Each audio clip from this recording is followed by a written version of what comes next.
पहूर येथे अपघात रोखण्यासाठी विविध उपाययोजना. राष्ट्रीय महामार्ग प्राधिकरणाच्या अभियंत्यांकडून पाहणी. नागरिकांनी वाहतुकीचे नियम पाळावेत. API प्रमोद कठोरे.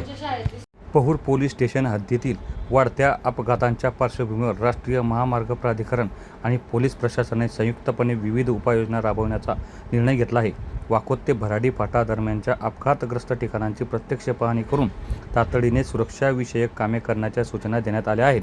दरम्यान पाहणी दौऱ्यात राष्ट्रीय महामार्ग विभाग जालना येथील कनिष्ठ अभियंता गजानन कामेकर व नवीन कुमार तसेच पोलीस प्रशासनातर्फे सहाय्यक पोलीस निरीक्षक प्रमोद कठोरे उपस्थित होते.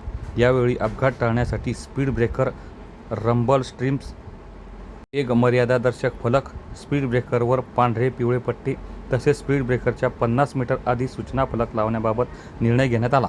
संबंधित कामे पूर्ण करण्याचे आश्वासन राष्ट्रीय महामार्ग विभागाने दिले असून प्रशासन स्वतः लक्ष ठेवून कामांची पूर्तता करून घेणार असल्याचे सांगण्यात आले. दरम्यान पहूर पोलीस स्टेशन अंतर्गत अपघात नियंत्रण समितीची स्थापना करण्यात आली असून लवकरच विविध उपाययोजनांची अंमलबजावणी सुरू होणार असल्याची माहिती राष्ट्रीय महामार्ग प्राधिकरण जालना विभागाचे कनिष्ठ अभियंता गजानन कामेकर यांनी दिली.